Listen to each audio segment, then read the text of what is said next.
Hoy vamos a trabajar una caracterización de Europa durante el siglo XV, a fines del siglo XV, en realidad un poco más que eso. La idea, como les decía en la clase anterior, es caracterizar a las dos sociedades que se ponen en contacto a partir de la conquista de América.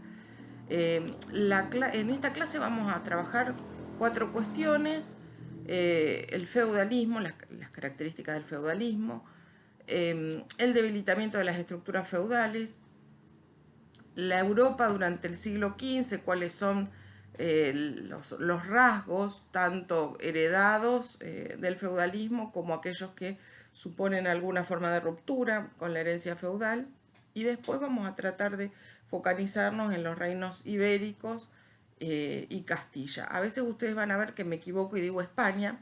En realidad España como tal, como unidad político-institucional, surge en el siglo XVIII. Hasta ese momento lo que tenemos es una pluralidad de reinos, básicamente Castilla, Aragón, Navarra, León, pero fundamentalmente Castilla y Aragón, articulados por la unidad dinástica, ¿no es cierto? También eso vamos a tratar de verlo. Pero bueno, la idea es ir, digamos, haciendo una caracterización más general del proceso para después, en el último punto, focalizarnos en el caso de la península ibérica. Entonces, la primera cuestión, como les decía, es caracterizar el feudalismo. El modelo clásico del feudalismo se extiende entre los siglos X y XII aproximadamente.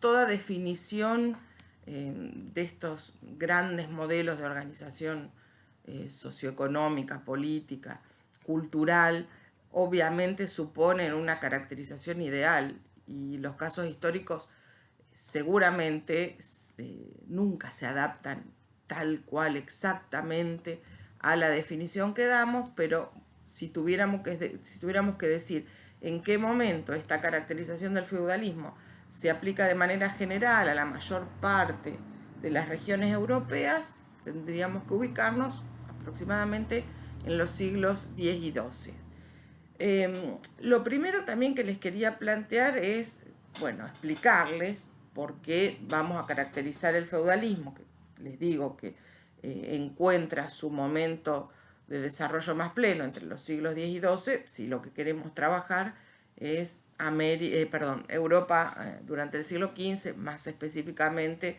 en la segunda mitad, cuando nos acercamos al momento de la primera expedición que cruza el océano y llega a América, ¿no es cierto?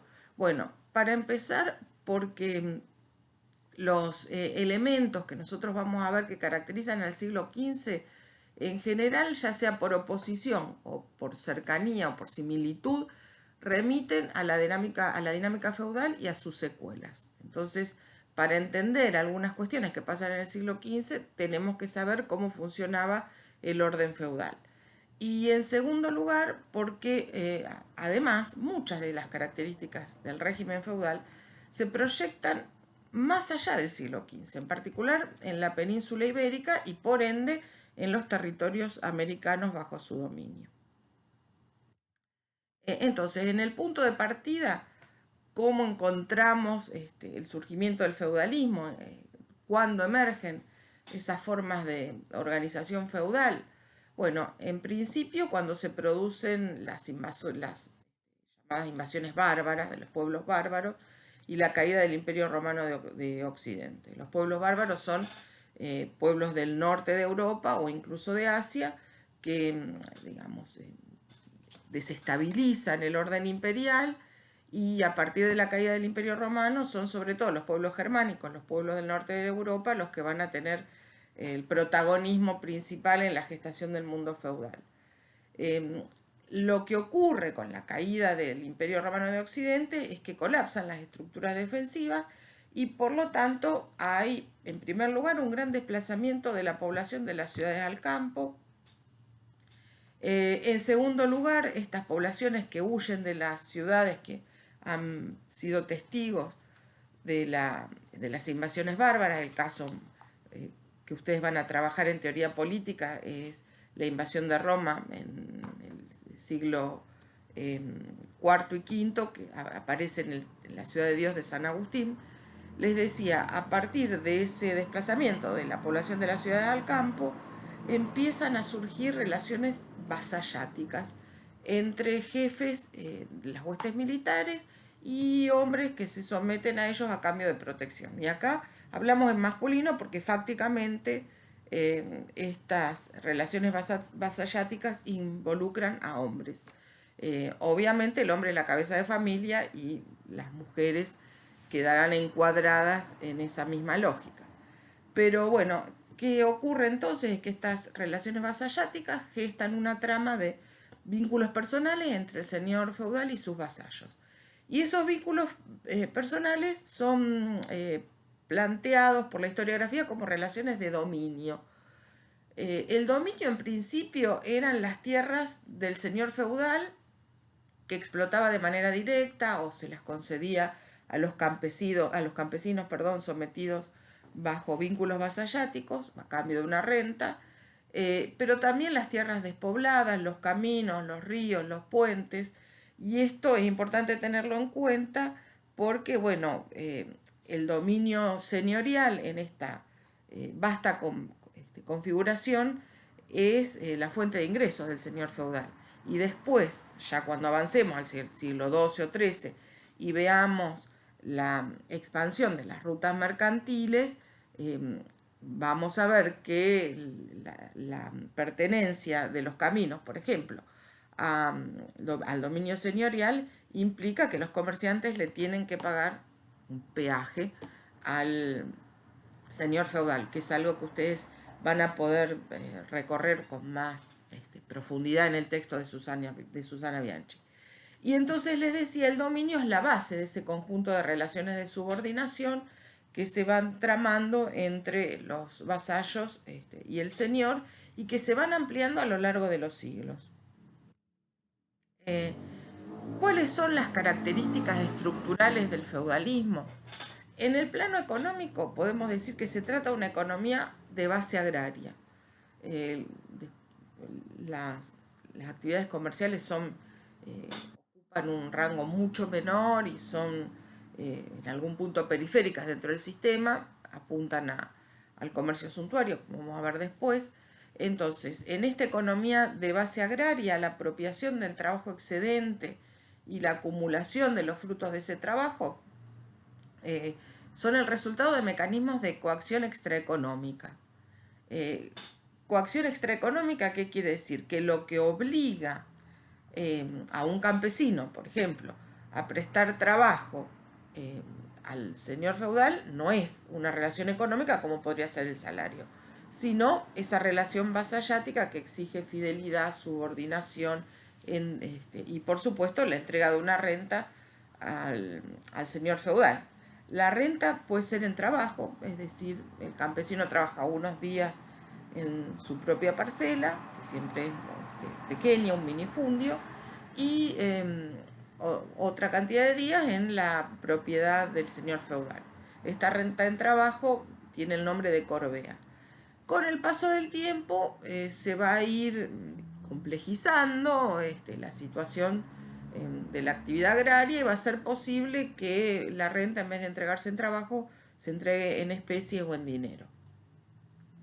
En la economía feudal, otra de las características es una escasa incorporación de innovaciones tecnológicas. Y las innovaciones son, en algún punto, básicas o rudimentarias. Por ejemplo, el arado con rueda tirado por bueyes es una innovación con respecto al arado que era de pieza fija, que digamos que se iba empujando, al campesino desde atrás. El texto de Susana Bianchi habla de una sierra hidráulica que debo reconocer que no encontré en ningún lado alguna imagen como para incorporarles, no me imagino muy bien cómo funcionaría. Pero bueno, la cuestión es esto, ¿no? Hay una escasa incorporación de innovaciones tecnológicas. Y lo que me interesa señalar, porque es de algún modo la médula, digamos, el corazón de la dinámica económica feudal, es que tanto los ciclos de expansión o de crisis, dependen de cómo va cambiando la relación entre población y tierras disponibles, entre la variable demográfica y la variable de la disponibilidad de tierras. ¿Cómo funciona esto? Bueno, en general, digamos, las condiciones de entrega de la renta, digamos, son más favorables a los campesinos cuando, debido a, por ejemplo, una epidemia, hay un descenso de la población. En ese punto, como se liberan más tierras, no hay tantos campesinos requiriendo de las tierras, el señor feudal afloja un poco las condiciones de exigencia, y esos son momentos en los cuales la familia campesina va a poder ir viviendo con mayor holgura, digamos, y en algunos casos hasta incluso acumular algún tipo de excedente. Esto va a permitir que la variable demográfica crezca, ¿no? Que la población aumente, y por lo tanto gradualmente la demanda de tierras va a ser cada vez mayor. Las condiciones de exigencia impuestas por el señor feudal se van a hacer más duras. Las familias campesinas van a tener entonces cada vez menos posibilidades de acumular algún tipo de excedente o de mejorar sus condiciones de vida, hasta el punto en que las condiciones de acceso a la tierra se vuelven demasiado onerosas. Empieza este ciclo que los historiadores económicos han caracterizado como carestía, carencia, hambrunas y epidemias. Como les decía, las condiciones de trabajo en las tierras del señor se vuelven cada vez más onerosas. La producción agraria empieza a ser insuficiente para sostener a esa población, por lo tanto los productos se encarecen, a medida que avanzamos en el tiempo. De hecho, los productos empiezan a escasear, por lo tanto se produce la carencia de alimentos con la consecuente hambruna, y la población sometida a la hambruna tiene, digamos, defensas epidemiológicas mucho más bajas, y por lo tanto se propagan las enfermedades, hay grandes mortandades, vuelve a bajar la población y nuevamente se reinicia el ciclo. En general esto fue así, después vamos a ver, hasta la crisis del siglo XIV, la gran epidemia de la peste negra, que ahora en el contexto de la pandemia del COVID-19 ha sido sacada a la luz para hacer comparaciones en algunos casos francamente anacrónicas, ¿no? Pero bueno, el ciclo entonces estaría tanto en la fase de la expansión como de la crisis condicionado por el modo en que se articulan esas dos variables que les mencionaba, población y tierras disponibles. Y como les decía al principio, en estas condiciones el comercio se limita a bienes suntuarios, sedas y especias provenientes de Oriente, y obviamente los consumidores de este comercio, de estos bienes, son los miembros de las clases dominantes. En el plano sociopolítico predominan las relaciones serviles, y esto marca la diferencia entre las condiciones de vida del siervo y del hombre libre. ¿Qué puede hacer? ¿Cuál es la diferencia entre el hombre libre y el siervo? ¿Qué puede hacer el hombre libre que no puede hacer el siervo? Puede circular libremente, puede comprar y vender, puede contraer matrimonio sin pedir permiso, puede ingresar a las órdenes militares o religiosas, mientras que el siervo no puede circular sin permiso, no puede contraer matrimonio sin autorización del señor feudal, se somete a la jurisdicción de este, es decir, la justicia depende, digamos, de la voluntad, la aplicación de justicia está en manos del señor feudal, y le debe prestar obviamente servicios personales al señor feudal. Además, por ejemplo, era muy común lo que se llamaba derecho de pernada, que es el derecho que tiene el señor feudal de tener la primera relación sexual con las mujeres de la familia campesina. En este marco, la ciudad es una unidad política débil que subsiste en vinculación al comercio y es sobre todo el foco de residencia de los hombres libres. Por otra parte, el poder político es fragmentario. Hay una estructura piramidal de señores feudales con distintas jerarquías que culmina en el rey. El rey se lo suele llamar como un primus inter pares, el primero entre los pares. Pero a diferencia de la monarquía, y esto es interesante que lo tengamos en cuenta porque después vamos a ver la consolidación de la monarquía, lo que les quería plantear desde el punto de partida es que no es lo mismo tener un rey que tener una monarquía. La monarquía como régimen político que concentra atribuciones en la figura del rey es algo que vamos a ver aparecer recién siglo XIV, con muchas dificultades. En este momento el rey y los señores feudales tienen las mismas funciones, por ejemplo.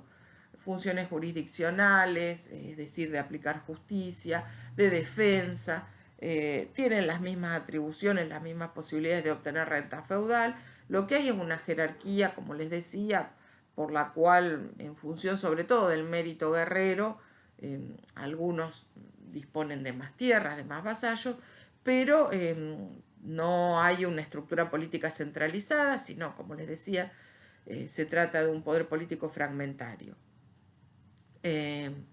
Estas funciones que les mencionaba recién, que concentran los señores feudales, poderes jurisdiccionales, defensa, son atribuciones que hoy llamaríamos, bueno, judiciales y que además en este momento están concentradas en la figura del Estado. En realidad, lo que tratamos de hacer también con este recorrido es mostrarles un poco la historia del Estado desde el grado cero, diríamos, desde el momento en que no hay Estado. Una sociedad en la cual, si nosotros definimos al Estado como el instituto político que concentra el monopolio de la violencia física legítima, que concentra los medios la producción de ley y los medios administrativos para aplicar la ley, que es la definición canónica que da Max Weber, que ustedes van a ir viendo en este año. Bueno, nosotros estamos en un momento anterior. Lo que tenemos es un régimen señorial, justamente, en el cual esas atribuciones políticas de aplicar la justicia, defensa del territorio, defensa de la población, se concentran en los señores feudales. No se preocupen por esta definición que les planteé sobre el Estado, la vamos a desagregar en la primera clase de la unidad 2, por eso no me tomé el trabajo de incluirla en este PowerPoint. En el plano cultural y simbólico, la religión es como el soporte ideológico del régimen feudal, porque se supone que las formas de estructuración de las jerarquías de la sociedad feudal expresan la voluntad divina. Hay un historiador que se llamaba Georges Duby, que tenía un libro hermoso, Los tres órdenes del feudalismo, en el cual planteaba justamente estos tres estratos de personas que componían la sociedad feudal. Los que oran, los sacerdotes, los que luchan, los guerreros, y los que trabajan serían fundamentalmente los campesinos. Y esta jerarquía era concebida como una jerarquía, si se quiere, natural, si por natural entendemos aquello que traduce la voluntad de Dios. Por otra parte, la religión es el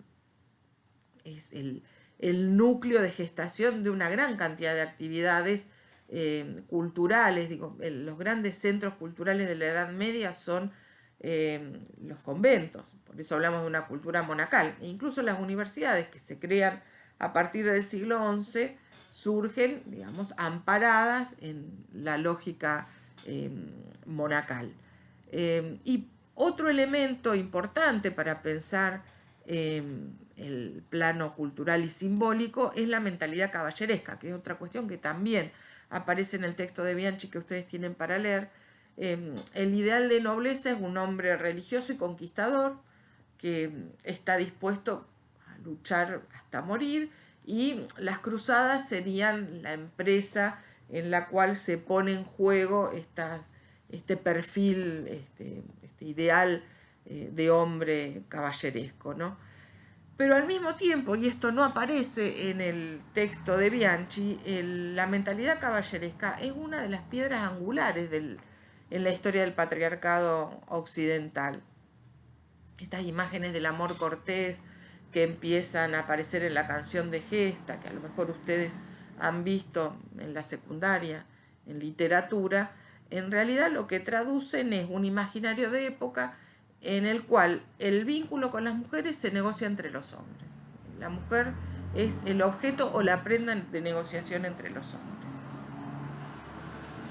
Eh, para cerrar el tema del feudalismo, quería relacionar la fotografía de la sociedad europea del siglo XII con la construcción de la idea de Occidente. ¿Por qué? Bueno, porque se acuerdan que mencionábamos que en el texto de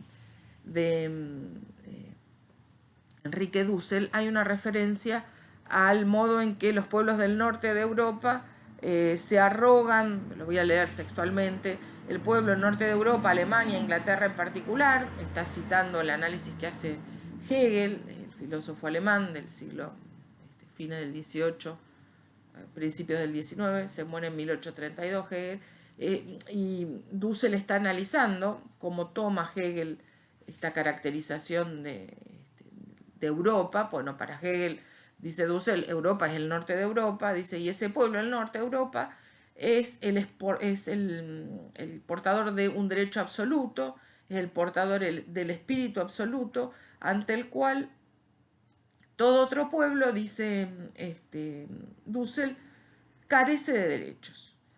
Esta idea de que Occidente es el norte de Europa, en tanto el norte de Europa es el portador del espíritu absoluto, de la razón occidental, en realidad es una construcción que todavía está muy en pañales, podríamos decir, si es que se puede vislumbrar algo de esta construcción, en el siglo XII o siglo XIII. En realidad, lo que dota de cierta unidad a los territorios que hoy nosotros consideraríamos Europa es la comunidad de creencia, la idea de cristiandad, que por otra parte se refuerza con un instrumento coercitivo como la Inquisición, a partir del siglo XIII, ¿no? Por otra parte, esta idea de la cristiandad como unidad no deja de revelar muchas tensiones entre el poder temporal de los señores feudales y luego de las monarquías y el poder espiritual de una religión organizada como iglesia, como es el catolicismo, ¿no es cierto? Entonces hay ahí una tensión porque por un lado los cristianos se consideran llamados a integrar una sociedad más pura que la sociedad política, pero al mismo tiempo el origen temprano de las disidencias, podríamos decir, religiosas, que dieron lugar a lo que se consideró herejía, requería de los instrumentos coercitivos del poder político. Entonces ahí hubo siempre una alianza inestable, pero necesaria para, digamos, disciplinar las distintas interpretaciones de las Sagradas Escrituras, por ejemplo, los cuestionamientos del dogma. Y por otra parte, la alianza, digamos, entre el poder temporal y el poder espiritual representaba para digamos, los reyes medievales un instrumento de legitimación de su poder. Y de hecho, desde el 800, digamos, con el imperio de Carlomagno, hay digamos, un juego, un intento de revivir de alguna manera la idea imperial, articulando el poder político de los reyes con el aura de la dignidad religiosa concedida por los papas, ¿no? En realidad el primer rey que es ungido por el papa es el padre de Carlomagno, pero bueno, la unción de Carlomagno como emperador por el Papa en el año 800, marca un punto de partida en una compleja historia en la cual Europa intenta revivir, o eso que hoy conocemos con Europa, intenta revivir la idea imperial, que es una idea que en realidad supone, después lo vamos a ver mejor sobre el cierre, un poder que trasciende la continuidad territorial, un poder que se aplica sobre una territorialidad dispersa, pero que le permite al titular de la dignidad imperial garantizarse la obediencia en una escala más amplia, ¿no? Y la idea imperial se restituye con el Sacro Imperio Romano Germánico en el 962, cuando Otón I recibe, que es un rey sajón. Los sajones son parte de ese desmembramiento del imperio de Carlomagno. Les decía, Otón recibe la dignidad imperial que le permite elegir al Papa, participar en la elección del Papa, ¿no? Y esto también es un elemento que genera una relación conflictiva o contribuye a volver más conflictiva una relación que ya lo era entre el poder espiritual y el poder temporal. Por otra parte, la idea, digamos, de Occidente como foco de la civilización tampoco está presente en este momento. De hecho, hay un libro de Jacques Le Goff, que es otro medievalista famoso, que se llama La Baja Edad Media, que inicia el capítulo de análisis sobre las mutaciones del feudalismo a partir del siglo XI, con un subtítulo más que subjetivo, que es Los bárbaros de Occidente. En realidad, los pueblos del norte de Europa no habían tenido vínculos estrechos con el legado civilizatorio del Imperio Romano. Y los que sí los tenían eran los herederos orientales del imperio. Ustedes saben que el imperio se divide y lo que cae en 476 es el Imperio Romano de Occidente, pero el Imperio Romano de Oriente, con sede en Constantinopla, se mantiene hasta 1453. Entonces, si uno tiene que ser riguroso, para el siglo XIII, la dinámica de la sociedad feudal responde a las pujas, las intervenciones, los conflictos de esos bárbaros de Occidente, como dice Jacques Le Goff, que son los pueblos germánicos. Y la otra cuestión, cuando se asocia a Occidente como el escudo de la cristiandad, la atalaya de la cristiandad, el núcleo de defensa de la cristiandad, lo que estamos olvidando es que en realidad el que resiste con más éxito a los avances de los reinos musulmanes y el que pone en acto los recursos necesarios para contener el avance musulmán es el Imperio Romano de Oriente. De hecho, los pueblos musulmanes llegan a la península ibérica. Después vamos a ver también, les incluí en el PowerPoint algunos mapas para que nos ubiquemos un poco mejor. Incluso cruzan los Pirineos, son detenidos en el 732 en la batalla de Poitiers.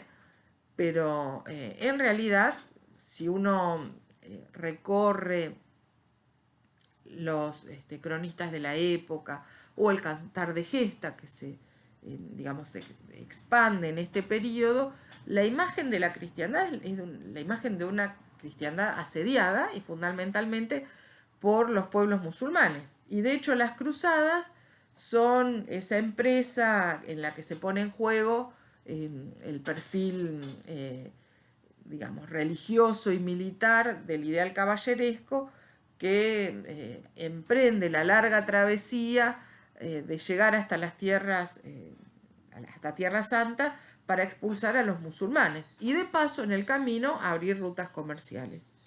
Acá justamente les incluí un mapa para que tengamos una idea de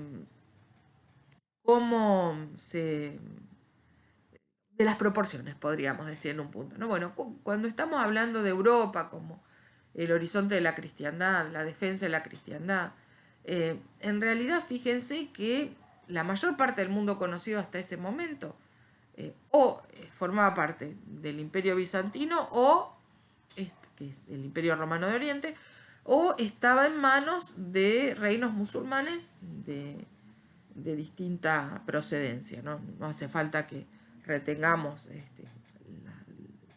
las caracterizaciones que aparecen en este mapa, ¿no? Califato, reino de los Omeyas, Abásida, bueno, esto, quédense tranquilos que no se los vamos a preguntar en ningún examen. Pero bueno, perdón, la idea de incluir este mapa tenía que ver con, en algún sentido, desmontar el mito. Bueno, esto de que Occidente es el foco de la civilización es un mito que se construye a lo largo de la historia, que todavía en este momento, siglo XII, digamos, tiene poco para ofrecer como realidad histórica. Los reinos cristianos que se expanden por Europa están, digamos, están organizados sobre la matriz de los pueblos bárbaros, pueblos que hasta entonces eran llamados bárbaros. Básicamente, uno de los pueblos que más expansión logra son los normandos, que incluso en el 1066 invaden Inglaterra. Pero el resto de Europa o de Asia está en manos de los reinos musulmanes. Entonces, hasta aquí lo que teníamos era una caracterización del mundo feudal, ¿no? Y lo que me interesaría empezar a plantear ahora son las causas del debilitamiento de las estructuras feudales. ¿Qué va a pasar a partir de un determinado momento que podríamos ubicar fines del siglo XII, que se empiezan a ir desgastando, diríamos, esas estructuras feudales? En principio, vamos a trabajar las causas económicas. Hay una cierta coincidencia en que el desarrollo mercantil y la expansión de lo que podríamos llamar una economía dineraria, el incremento de la circulación monetaria, son elementos que van esmerilando, socavando las bases de las estructuras feudales. Por esta estrecha relación que les mencionaba antes entre las bases materiales de la sociedad feudal y esos mecanismos de coacción extraeconómica que tienen que ver con el imaginario de una sociedad asediada, con esa idea de que el feudalismo tiene tres órdenes y hay un orden que es el que tiene que dedicarse a trabajar, eso le tocó en la vida y no puede correrse de ese lugar. Por todas estas características, la lógica del feudalismo funciona mucho más en sintonía con una economía de base agraria, en la cual la actividad mercantil es solamente periférica y la circulación monetaria es restringida. Cuando se empieza a expandir el desarrollo mercantil, empieza a circular más moneda, estos son elementos que van, como les decía, esmerilando, socavando las bases del feudalismo. Por otra parte, después de la crisis del siglo XIV, la peste negra, 1348, se flexibilizan las condiciones de reclutamiento laboral, podríamos decir, de los campesinos. La renta en dinero, por ejemplo, va a poder reemplazar a la corvea. Y esto le va a dar más margen a las familias campesinas que son más prósperas de ir, digamos, gestionando su calendario de actividades y su repertorio de actividades económicas de una manera que les permita, bueno, acumular alguna porción de excedente. Por ejemplo, las mujeres se van a dedicar al hilado, a la producción de tejidos baratos, en el momento en que no tienen que participar de las actividades agrarias, que tiene momentos de ocio, ¿no? La actividad agraria en esta época, donde digamos, hay una tecnología básica en principio, tiene dos momentos de trabajo intensivo, que serían la siembra y la cosecha, pero tiene momentos de, digamos, posibilidad de ocio, en los cuales, bueno, digamos, está abierta la estrategia de incorporar otras actividades económicas a la economía agraria, ¿no es cierto? Y esto aumenta, digamos, la posibilidad de acumular y de entregar la renta en dinero, aumenta la posibilidad, digamos, de que se expandan los campesinos libres respecto a los que están en condiciones de servidumbre. Este proceso que se empieza a gestar a mediados del siglo XIV, diríamos, es lo que Marx consideró el proceso de acumulación originaria que está en el origen del capitalismo, en la base del capitalismo, que ustedes seguramente van a ver en teoría económica. Marx dice que después de la crisis del siglo XIV, en Inglaterra, que es el lugar donde se despliega con más potencia este proceso, dice Marx, en Inglaterra prácticamente no había campesinos en condiciones de servidumbre. Tal vez es exagerado, si lo tomamos como dato histórico, pero es cierto que a partir de la peste negra, digamos, de la crisis demográfica, que después les voy a mostrar cómo afecta de manera dramática la curva de población, en Inglaterra se resuelven las estrategias de superación del vínculo entre crecimiento y crisis a partir de esa íntima articulación entre la variable demográfica y la de la disponibilidad de tierra, generando otras condiciones de contratación o de reclutamiento laboral de los campesinos que podrían, digamos, en las tierras del señor, en lugar de prestar trabajos en determinados momentos del año, pagarle directamente una renta al señor, con lo cual esto, digamos, genera una especie de cadena, ¿no? Por un lado el campesino tiene otras posibilidades de trabajo, por otro lado el señor con esta renta puede diversificar sus actividades económicas, pero en realidad lo que a Marx más le llamó la atención y le pareció que era un elemento que en su singularidad histórica tenía una potencialidad maravillosa para transformar la lógica del feudalismo e iniciar el proceso de transición al capitalismo, es lo que llamó el arrendamiento capitalista, que en realidad estadísticamente uno tendría que decir que tiene su origen mucho más en los excedentes del capital comercial que en los campesinos acomodados que van prosperando. No quiere decir que esto no exista, pero lo más común fue que los comerciantes que acumulaban riquezas para diversificar sus estrategias económicas arrendaran también tierras y, bueno, como el arrendamiento de tierras pagándole un canon al señor feudal no incluye la posibilidad de gozar de ese trabajo coercitivo derivado del vínculo vasallático, estos arrendatarios van a tener que contratar trabajo asalariado. Y esta relación entre arrendamiento originado en el excedente del capital comercial, que va a permitir, digamos, contratar trabajo campesino asalariado, y que además va a profundizar la diversificación de actividades de la familia campesina, porque el comerciante que, bueno, invierte una parte de su excedente en arrendar tierras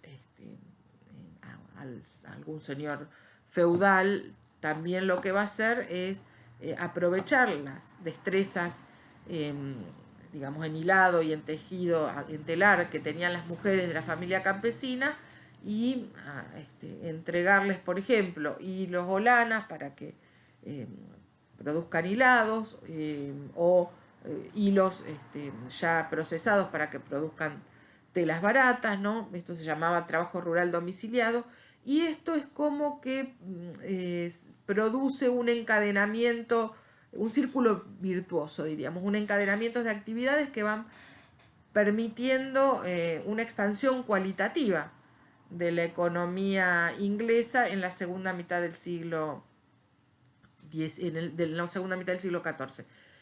Ya les digo, no es, los historiadores han desechado este dato que ofrece Marx de que para fines del siglo XIV ya prácticamente en Inglaterra todos los campesinos eran libres, pero sí reconocen que se había ampliado enormemente la masa de campesinos libres, se había expandido las formas de arrendamiento capitalista de la tierra, y en sintonía con esto también la unidad doméstica campesina optimiza, digamos, la distribución del tiempo de trabajo entre agricultura, producción textil, con esta lógica del trabajo rural domiciliado, incluso caza, recolección. El arrendamiento capitalista, por otra parte, va a requerir también una delimitación mucho más clara de la propiedad de la tierra y por lo tanto aparecen los procesos de cercamientos, es decir, ponerle límites a las parcelas y, y esto también va a avanzar sobre las tierras comunales, que era otra de las características del mundo feudal. No toda la tierra en el mundo feudal estaba en manos de los señores feudales, había una porción pequeña que eran tierras comunales, perdón, sobre las cuales va a ir avanzando el proceso de cercamiento. Pero bueno, esta compleja articulación, digamos, entre monetización de la renta, arrendamiento capitalista, trabajo campesino asalariado, complejización de las actividades económicas de la familia campesina, son todos elementos que se van a ensamblar como para ir contribuyendo a disolver las estructuras feudales e iniciar un proceso de transición que hoy llamamos transición del feudalismo al capitalismo, solo que los campesinos de esa época no sabían que estaban avanzando en esa dirección. Acá les incluí, como les decía, un gráfico con la curva de población, de evolución de la población en Europa. Fíjense que arrancando en el año 1000 tenemos una población europea de 42 millones que va creciendo con un salto cualitativo importante en 1150 hasta llegar a los 73 millones de habitantes, y no encontré el dato, digamos, de 1350, pero bueno, los efectos de la epidemia de peste negra no son inmediatos. En 1400 la población cae a 45 millones de habitantes. No pensemos, 43 en el punto de partida, el año 1000, un punto máximo en el 1300 con 73 millones, y en 100 años vuelve prácticamente a los valores del punto de partida. Y otra cosa interesante, como dato de color que también podemos introducir, fíjense que en el texto de Bianchi aparece la referencia a cómo se va expandiendo. La peste negra que aparece, dice, en el sur, en el sur de Europa, en Italia concretamente, en 1348, en 1349 llega a Francia y en 1350 llega al norte de Europa, ¿no? Bueno, son 2 años. Nosotros, para que comparemos, aunque les parezca un poco anacrónico, con la actual pandemia de coronavirus, en 2 semanas se produjo una expansión notable, mientras que, bueno, en el contexto de la epidemia de peste negra tardó 2 años en lograr su nivel de máxima expansión. ¿Cuáles son las causas sociopolíticas? No es solo el nivel de la economía el que hay que mirar cuando uno piensa por qué se van disolviendo las estructuras feudales. Hay también causas sociopolíticas. Una es la expansión urbana. Con el desarrollo de la actividad mercantil crece el número de ciudades, especialmente en la península itálica y en el norte de Europa, crece el número de habitantes de las ciudades. No se olviden lo que les decía antes, ¿no? Que la ciudad es el ámbito del hombre libre, por lo tanto, los campesinos sometidos a la corvea que pueden huir, por ejemplo, ¿a dónde van a ir? A la ciudad. Y por otra parte, la expansión urbana ligada al desarrollo mercantil pone en cuestión una cantidad de atribuciones ligadas al dominio de los señores feudales, que les planteé al principio, ¿no? Esto de que todas las tierras baldías podían ser, digamos, incorporadas por los señores, obviamente era una lógica de que ganaba el más fuerte, ¿no es cierto? El control de los caminos, de los cursos de agua, que implicaba que los comerciantes le tenían que pagar peajes, ¿no? Bueno, estas son cuestiones que se van, digamos, instalando como dimensiones conflictivas de ese orden sociopolítico y por lo tanto, digamos, son elementos que, como les decía, debilitan el orden feudal, ¿no? Las tensiones con los señores feudales de los habitantes de las ciudades y particularmente de los comerciantes. el afianzamiento de las corporaciones. Si ustedes leen con detenimiento el texto de Susana Bianchi, fíjense que lo que ella plantea es que la consolidación de actividades artesanales da origen al gremio medieval. El gremio medieval es una estructura corporativa jerárquica que que tiene como objetivo defender las condiciones de desenvolvimiento de la actividad artesanal en cuestión. Hay, no sé, gremios desde comerciantes hasta gremios de panaderos.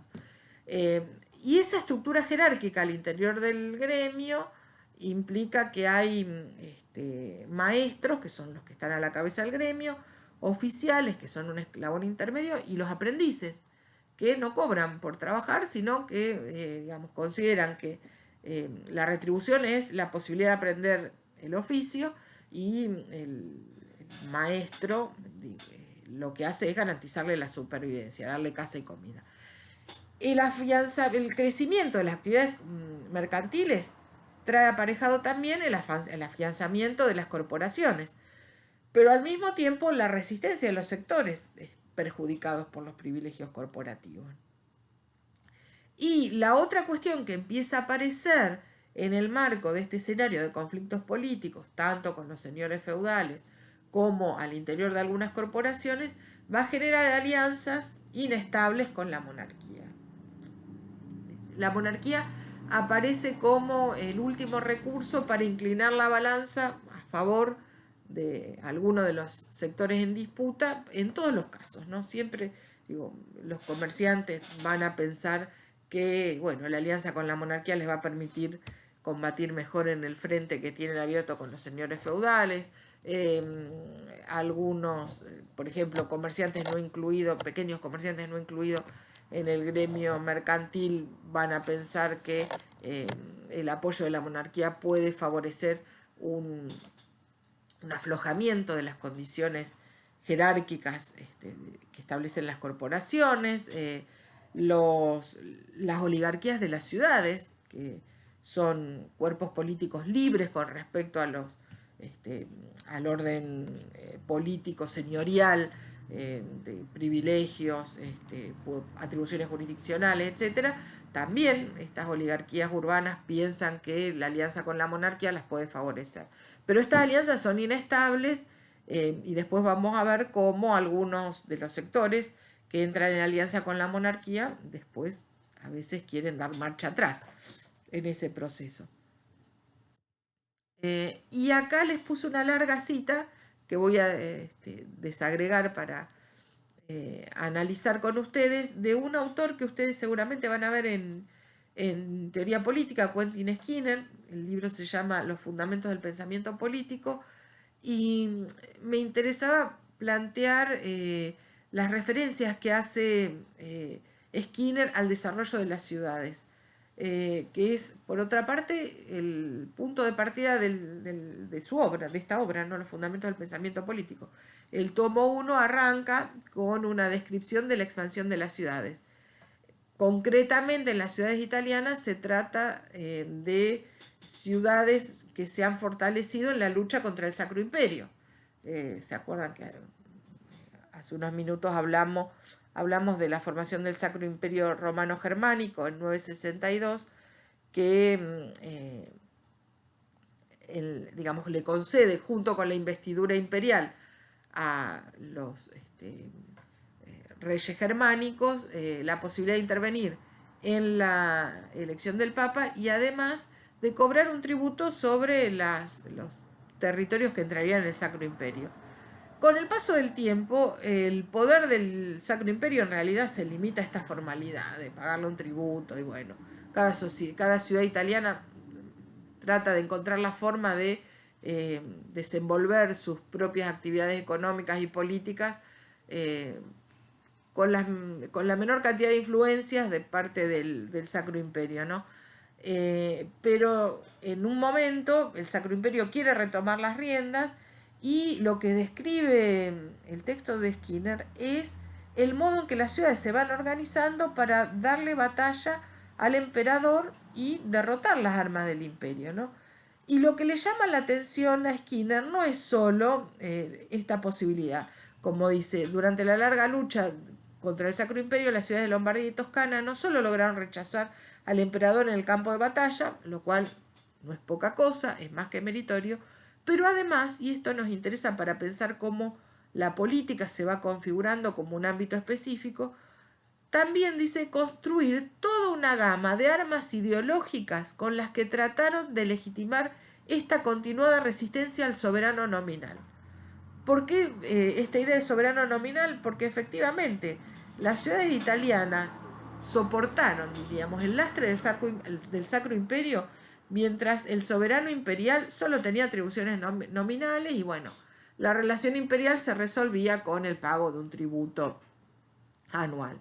Cuando el Sacro Imperio intenta reforzar los vínculos políticos con estas regiones del territorio disperso que compone el orden imperial, lo que hacen las ciudades italianas no es solo derrotar al emperador en el campo de batalla, sino, como dice Skinner, tratan de dar cuenta de los principios teóricos, filosóficos, si ustedes quieren, en los cuales se sostiene la resistencia al soberano nominal.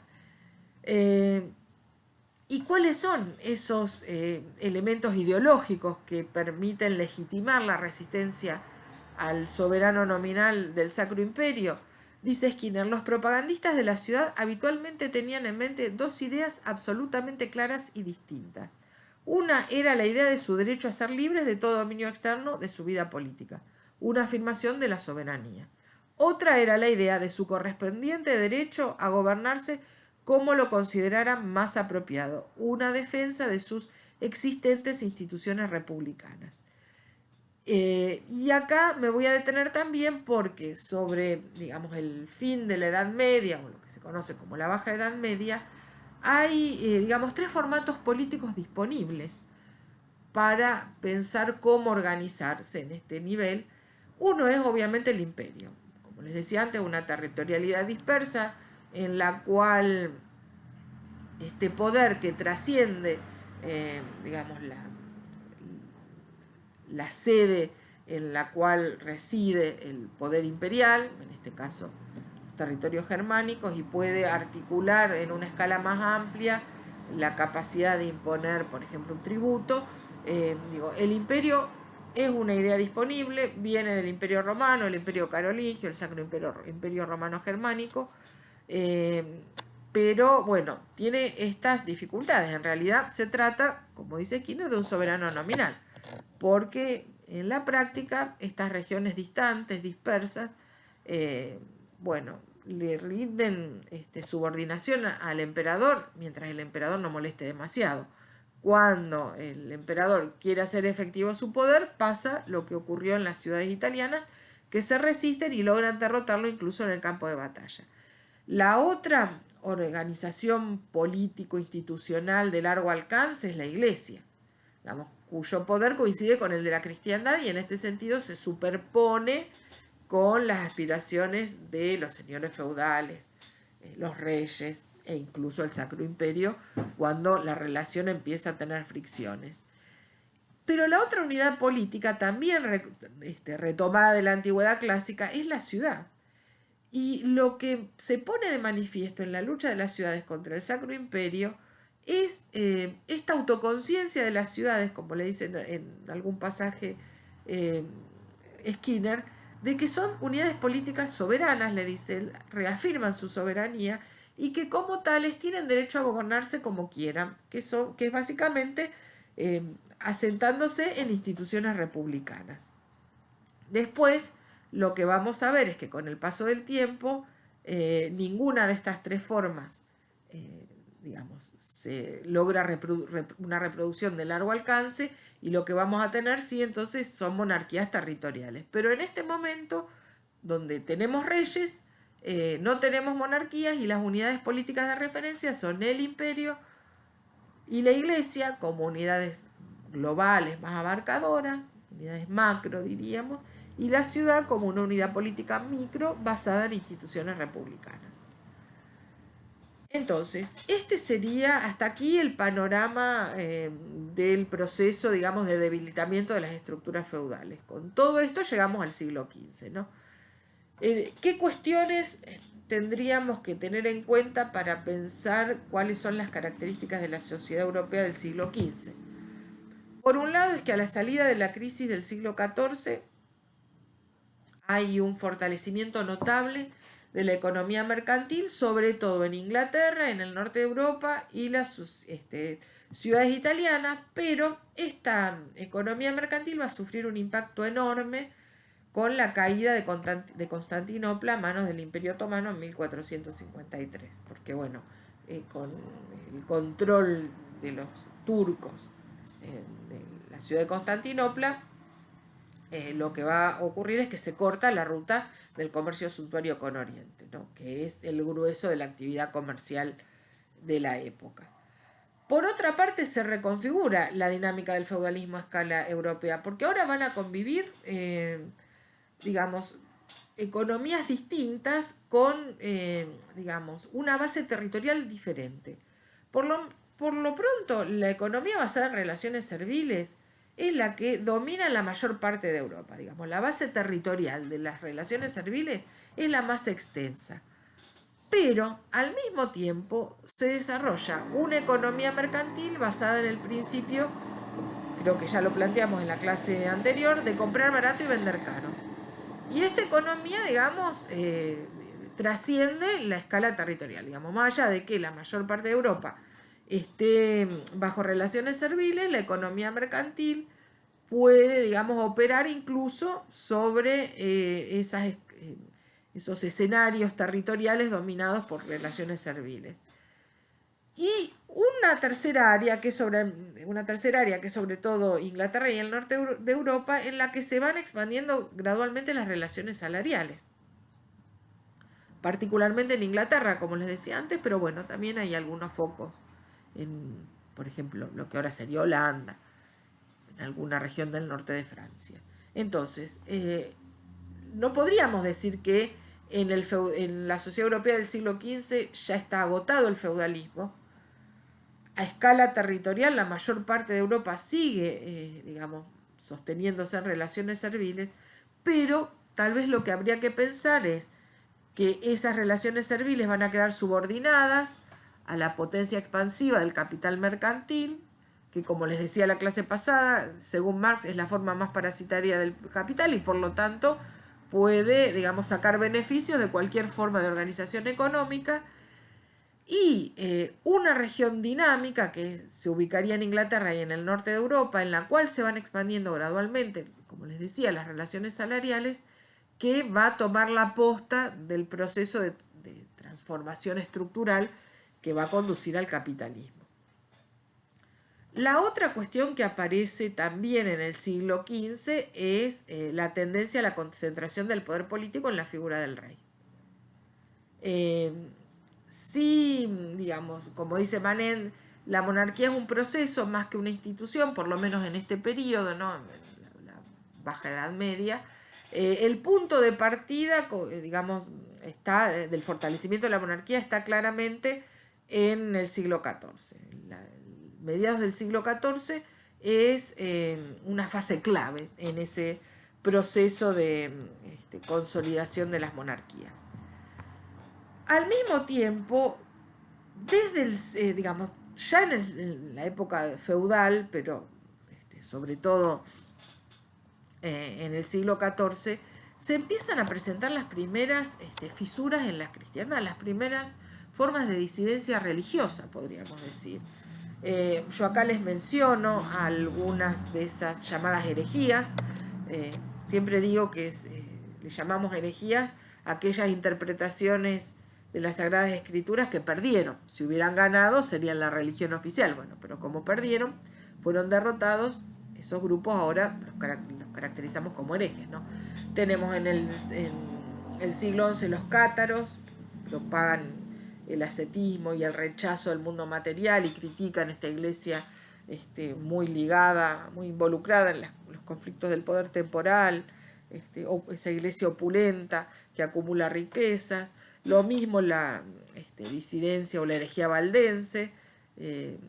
Pedro Baldo es digamos, la figura dominante, pero bueno, detrás de los valdenses, de Pedro Baldo, perdón, se forma un movimiento que incluso algunos dicen que sobrevive 2 o 3 siglos y después se suman a la Reforma Protestante a principios del siglo XVI.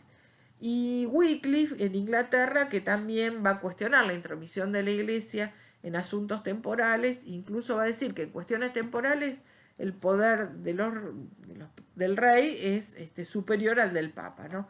Esto lo menciono porque son antecedentes que de alguna manera van preparando el clima para la Reforma Protestante de principios del siglo XVI. Si bien esta cuestión en el programa, una pequeña digresión, está puesta en este punto, para no hacer la clase tan larga, lo dejé para que lo trabajemos un poco más sistemáticamente en la presentación de la unidad 2. Por ahora alcanza con plantear esto, ¿no? Que la Reforma Protestante, que tiene su punto de partida en 1517 con las tesis de Lutero, en realidad ya tenía tras de sí acumuladas una serie de cuestionamientos, resistencias al orden impuesto por la Iglesia Católica. Y la otra cuestión que hay que trabajar para pensar el siglo XV es el Renacimiento, que es una categoría ahora muy discutida porque, bueno, parece indicar que hay una especie de punto de inflexión que implica una ruptura con el pasado medieval y los historiadores ahora lo que están planteando es que en realidad hay mucho de la herencia medieval que se reconfigura en el marco del Renacimiento. Lo que hay, dicen, es un proceso como de adaptación creativa en la cual los valores del mundo clásico van a tratar de aplicarse a ese nuevo contexto cultural del ocaso, o más que el ocaso, vamos a decir, el debilitamiento de las estructuras feudales del cual estábamos hablando anteriormente, ¿no es cierto? La recuperación del legado de la antigüedad clásica está muy ligada al auge de las ciudades comunidades políticas, lo que veíamos antes y que desarrollé un poco con la larga cita de Skinner, que en realidad las ciudades empiezan a desarrollarse en el siglo XII, o sea que tampoco podríamos decir que esto es una absoluta novedad. Ciudades había siempre, ciudades había desde la misma gestación del feudalismo, solo que eran unidades políticas menores, débiles, ¿no es cierto? Pero el fortalecimiento de las ciudades ya empieza en el marco del feudalismo, siglos XII, XIII, ¿no es cierto? Y la otra cuestión que me parece interesante sí marcar en relación al Renacimiento es que hay un elemento significativo para lo que podríamos plantear como antecedente de la política moderna, que es que en el marco de las tensiones entre el poder temporal y el poder espiritual, la política empieza a definirse como una esfera autónoma. El ámbito de la política no queda subordinado a sus posibilidades de acoplarse al plan divino de la salvación. Lo que legitima la política ya no va a ser más el hecho de que trate de gestar en la vida terrena las condiciones que les permitan a los hombres y las mujeres llegar a la vida eterna. La política se configura como una esfera autónoma, de acuerdo a los principios del humanismo. El buen gobernante es un hombre virtuoso, pero las virtudes no son religiosas, son virtudes cívicas.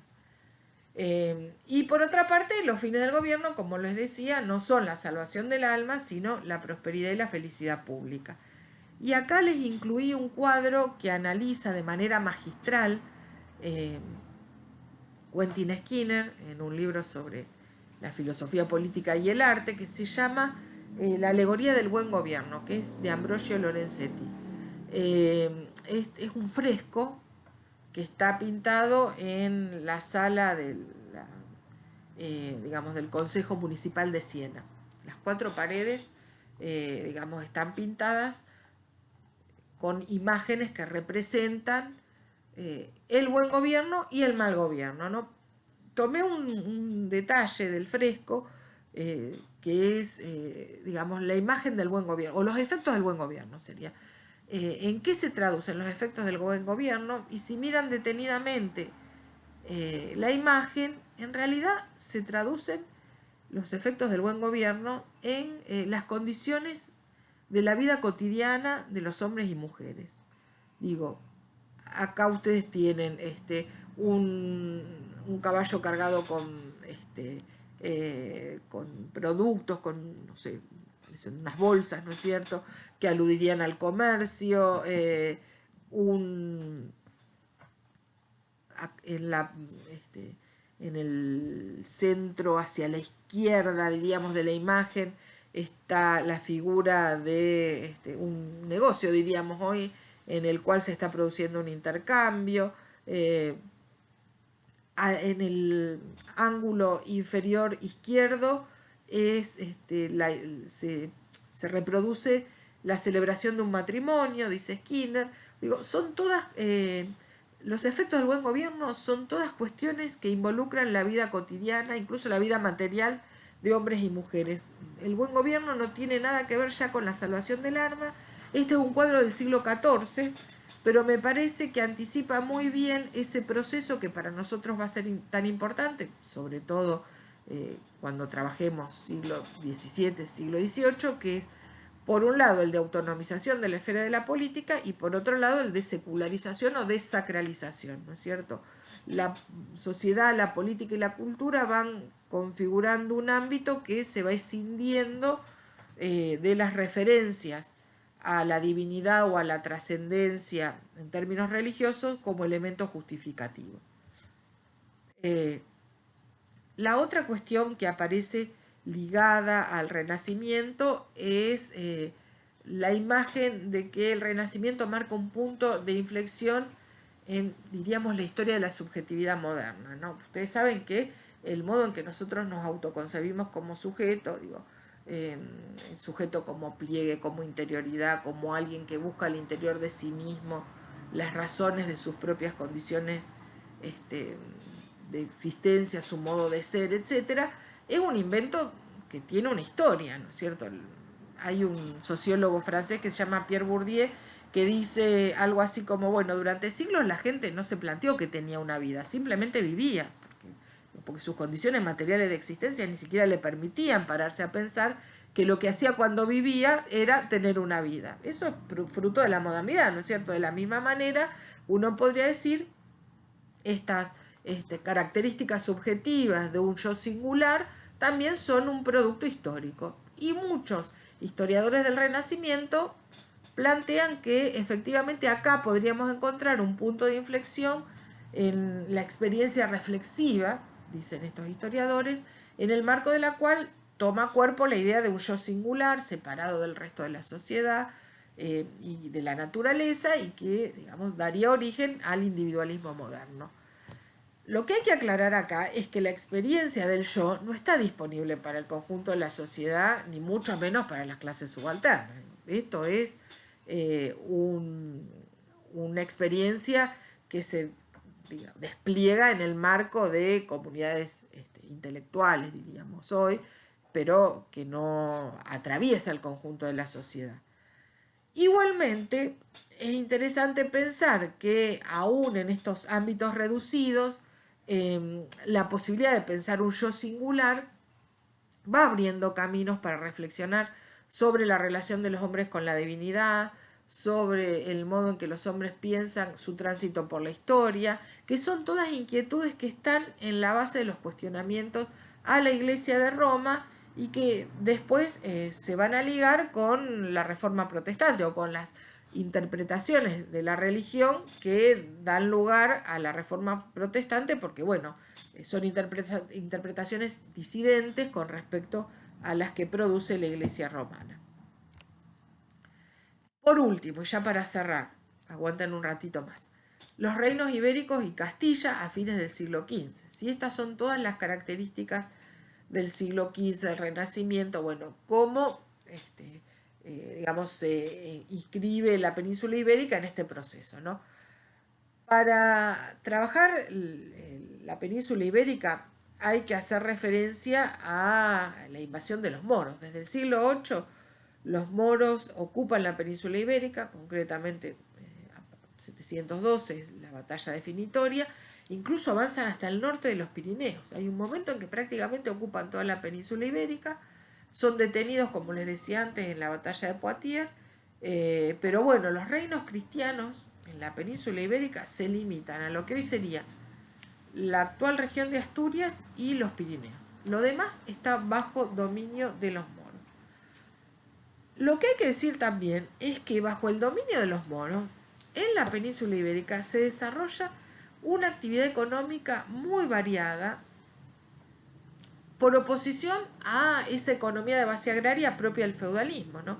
Los reinos moros tienen una intensa actividad artesanal, comercial, incorporan tecnologías interesantes a las actividades artesanales, por ejemplo la herrería, las actividades de construcción. Por lo tanto, en realidad, los siglos en los cuales la península ibérica está ocupada por los moros, tenemos en realidad un dinamismo económico mucho más potente que el que atraviesa a las economías feudales de los reinos cristianos, ¿no es cierto? Y además hay que decir que el contacto entre los moros era muy fluido, entre moros y cristianos era muy fluido. No es que, digamos, los cristianos y los moros formaban dos sociedades absolutamente ajenas unas con respecto a la otra.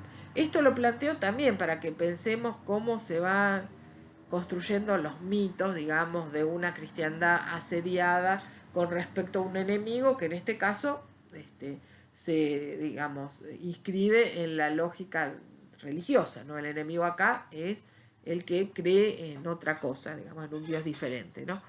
Les decía, los contactos son muy fluidos, hay contactos económicos, comerciales, hay intercambios mercantiles muy intensos entre moros y cristianos, e incluso hay un contacto cultural que le permite a los cristianos acceder a muchos autores de la cultura clásica, entre ellos Aristóteles, a través de las traducciones en árabe.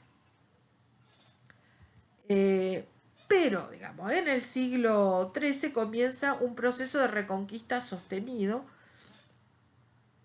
que va a implicar lo que algunos le llaman la feudalización tardía de la península ibérica. Teniendo en cuenta esto, ¿no? Que lo que decíamos antes, la mayor parte del territorio estaba bajo dominio de los moros y que la economía feudal, de manera, además, con un perfil bastante peculiar, ¿no? Con mucho más desarrollo de las actividades mercantiles y de los emplazamientos urbanos, los reinos cristianos, digo, implicó que en realidad la península ibérica no tuviera, digamos, una lógica feudal tan afianzada como el resto de Europa. Y sin embargo, lo que va a pasar es que cuando empieza el proceso de la reconquista, se produce una feudalización tardía. El mecanismo clave a través del cual se expande la lógica del feudalismo pasa por la encomienda. Para los territorios conquistados, digamos, los reinos cristianos establecen una forma de retribución para los que participan en la conquista, que es asignarles tierras y poderes jurisdiccionales sobre los habitantes de estas tierras. Digamos, en eso consiste la encomienda en el marco del proceso de reconquista, ¿no?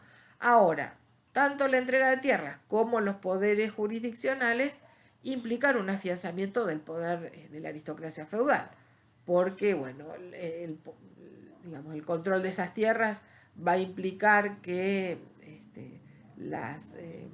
se subordinen a las familias campesinas a través de la obligación de tributarle una renta al señor feudal y a través de estos mecanismos de aplicación de justicia que residen en los distintos señores feudales, ¿no? Entonces, la feudalización de la península ibérica es tardía, tiene lugar sobre todo a partir del siglo XIII y a partir de esta institución que es la encomienda, que implica el control sobre tierras, poblaciones y poderes jurisdiccionales. Y es importante tenerlo en cuenta porque esta misma institución de la encomienda va a ser trasladada a América, aunque con algunas singularidades que no aparecen en el caso peninsular. Pero bueno, no me voy a adelantar porque eso lo vamos a ver dentro de 2 o 3 clases. Acá les incluí también 2 mapitas, uno con el avance de los moros, fíjense, siglo VIII, como las poblaciones musulmanas van avanzando hasta cruzar los Pirineos. Bueno, son detenidos en el 732 en Poitiers. Y también les incluí un mapita de cómo va avanzando la recuperación. Fíjense que en el momento de mayor expansión de los moros, los reinos cristianos ocupan lo que acá está en rojo, anaranjado fuerte: Asturias, Cantabria, Vasconia. Y a partir de ahí se va avanzando, expandiendo, digamos, corriendo a la frontera, diríamos.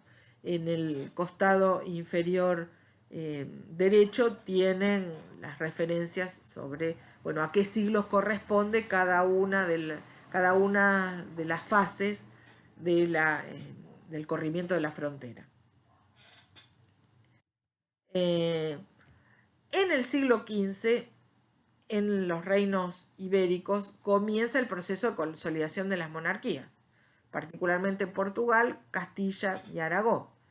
El fortalecimiento de las monarquías implica conflictos con la aristocracia feudal, porque la aristocracia feudal defiende sus privilegios. Y el proceso de consolidación de las monarquías implica una tendencia a la concentración de poder en manos de los reyes que van a significar despojos de algunos privilegios. Por ejemplo, el intento de despojar a las aristocracias feudales de los poderes jurisdiccionales, de aplicar la justicia sobre los territorios que controlan. Y particularmente, además, interesante que en el siglo XIV Portugal y Aragón expanden sus rutas comerciales, en principio en el Mediterráneo. En el siglo XV, cuando se produce la caída de Constantinopla, la expansión de las rutas comerciales va a tener que tratar de encontrar otro circuito, porque el viaje por el Mediterráneo hasta Asia Menor y desde ahí por tierra hasta China, India, que son los lugares donde se comercia oro, sedas, especias, esa ruta está clausurada. Entonces, Portugal, que es la primera monarquía que empieza el proceso de exploración a través del océano, va a tratar de recorrer las costas africanas para encontrar una ruta marítima que le permita retomar el contacto con Oriente. En el caso de lo que después va a ser España, la unidad dinástica entre Castilla y Aragón a través de los reyes católicos, Isabel y Fernando, es un punto clave en ese proceso de consolidación de las monarquías.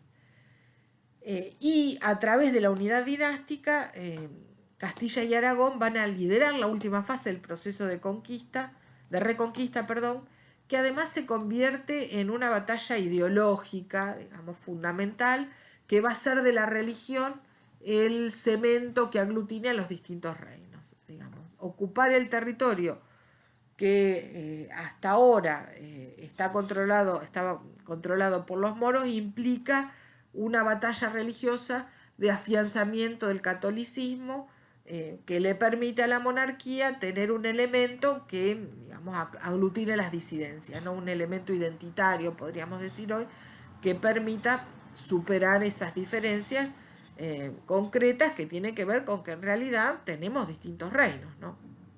Unidos bajo el matrimonio de Isabel y Fernando.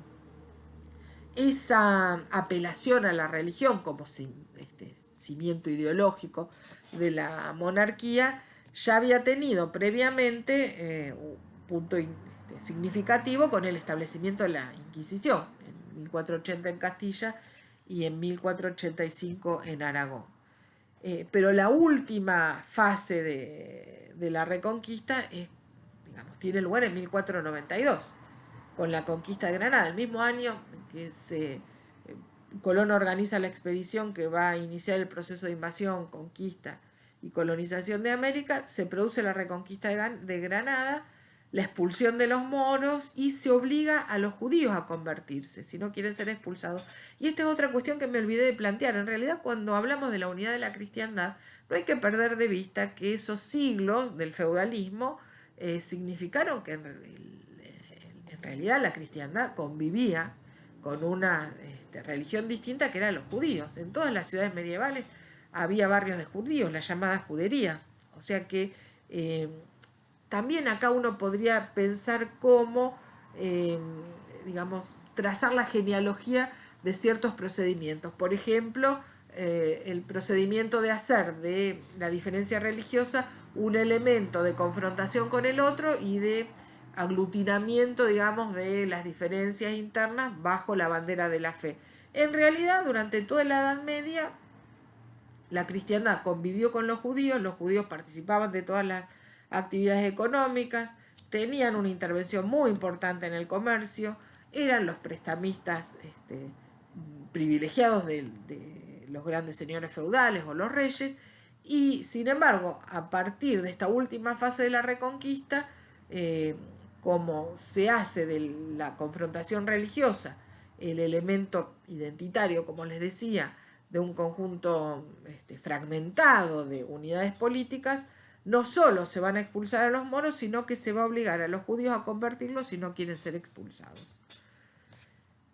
A modo de cierre, ¿qué podríamos recuperar o tener? ¿Qué cuestiones de las que hemos venido trabajando son fundamentales para pensar lo que pesa, más en la conquista de América? De la herencia medieval, lo que hay que tener en cuenta para pensar cómo se organiza la conquista de América tiene que ver con el legado del imaginario imperial, ¿no?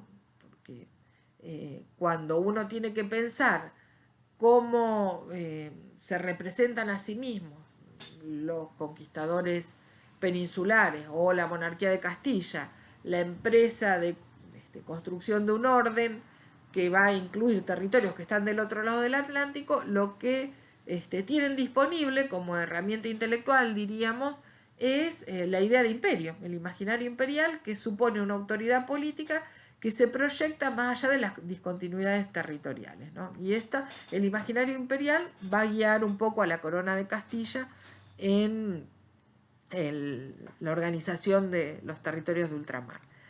La otra herencia medieval es la feudalización tardía de la península ibérica, porque cuando Castilla respalde la empresa de conquista y colonización de los territorios americanos, vamos a tener una península ibérica en la cual las formas de organización de la economía agraria pasan por relaciones feudales de coacción extraeconómica del señor feudal sobre la familia campesina, ¿no es cierto? Y eso va a significar que la corona de Castilla y Aragón entra en el proceso de consolidación de las monarquías en un momento en el cual justamente la feudalización los va a obligar a dar una pelea muy intensa en el frente, del régimen señorial, ¿no? Si queremos fortalecer a las monarquías, la feudalización tardía va a ser un elemento adverso en ese proceso, ¿no? Y en relación a la feudalización tardía y a la lucha contra el régimen señorial, el tema de los poderes jurisdiccionales es fundamental. Si hay que fortalecer a la monarquía, hay que tratar de restringir los poderes jurisdiccionales de los señores feudales. Pero ¿qué pasa?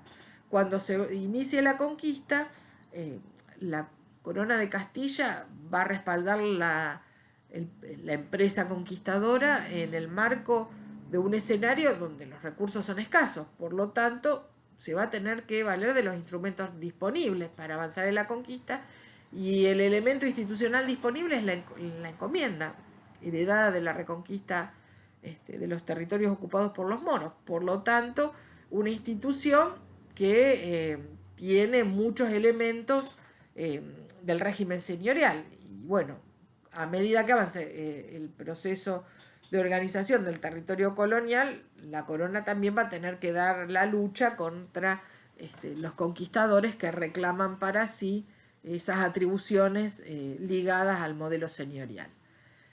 La otra cuestión que es interesante pensar para ver cómo se estructura la relación con el otro en América y para marcar una diferencia es justamente, como les decía antes, que en el siglo XV el otro se identifica en clave religiosa. Y acá tendríamos que darle la razón a lo que dice Quijano, ¿no? Que la invención de la raza es un invento moderno que empieza a funcionar como un criterio clasificador de las poblaciones a partir de la conquista de América. Antes de la conquista de América, el otro es identificado en clave religiosa como el judío, el musulmán. No hay registro en las fuentes de referencias raciales, no se dice, bueno, tienen rostro oliváceo, como dice Quijano, que después va a ocurrir cuando se aplique la grilla sociorracial a escala global. En realidad, en el siglo XV, el otro es el musulmán o el judío, no hay referencia al color de la piel. Y entonces, lo que hay que tomar como punto de partida en la reflexión de la constitución del racismo como racionalidad propia del eurocentrismo, como dice el texto de Quijano, es justamente, bueno, qué es lo que pasa con la incorporación de América a ese patrón global para que la idea de raza funcione como criterio clasificador de las poblaciones. Bueno, llegamos hasta acá. Si se les hizo larga, discúlpenme, no tenía forma de decir todo esto de manera más abreviada. En la próxima clase vamos a trabajar América durante el siglo XV, por lo tanto les recomiendo que lean la ficha de cátedra que armó la profesora Marina Caputo, así también pueden ir siguiendo la clase con algunos elementos tomados de la bibliografía, si es que pueden, y si no, bueno, hacemos lo que podemos. Como decía al principio, el modo de la virtualidad a veces parece que nos mete en una burbuja que nos hace ignorar la multiplicidad de situaciones que hay del otro lado de la pantalla, pero no crean que no pensamos en que muchos de ustedes a lo mejor no la están pasando bien, y bueno, por eso les decía que cualquier cosa que necesiten, escríbanos a nuestros correos personales y bueno, vamos a tratar de resolver todas las dificultades. Nos vemos la próxima.